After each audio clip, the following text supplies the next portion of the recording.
Ev der avahiyeke ku tê de amûrên malê tê firotin, lêbelê beşên wê yên qata jor bûye mala pisîkan. Tatlım gel ne var? Hesen Altınbaşak Ekola Stenbolê de jî du qata jorîna dikana amûrên malê ji pisîkan dike stargeh û xaytiya 140 pisîkan dike. Dostê Ajal Hezan li aliyekê karê rojane yên dikanê dike, li aliyekê jî li heman dikanê xaytiya pisîkan dike. Gel. Kimler ziyafete geliyor? Oturmakta olduğumuz evin camına bir kedimiz geldi. Ji beriya 5 salan pisîkek hat ber paceya mala me. Dovre li ber derê dikana ku ez lê kar dikim, min du pisîk dîtin.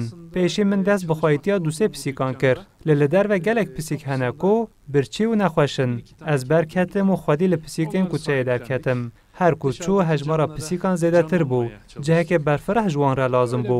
Min beşeke ji du qedam pêk tê ku li nava vê dikanê peyda kir.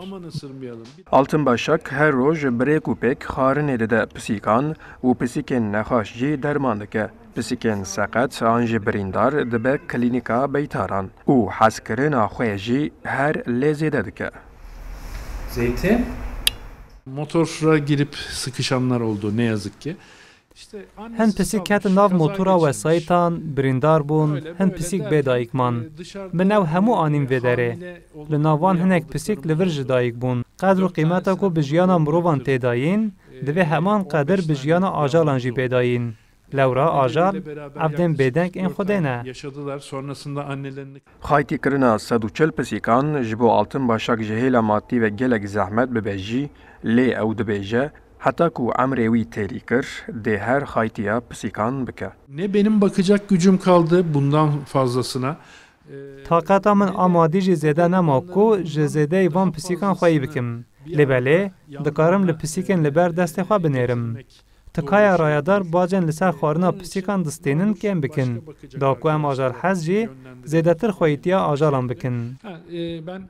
Altınbaşakê Ajal Hez ku zarokên wî tune ye, lê pisîkan wekî zarokên xwe dest nîşan dike û dibêje. Hemû ajal ji mirovan re emanetê Xwedê ne, divê her mirov xwedî li vê emanetê derkeve. Ercanda, Kurdistan 24, Stenbol. Benim.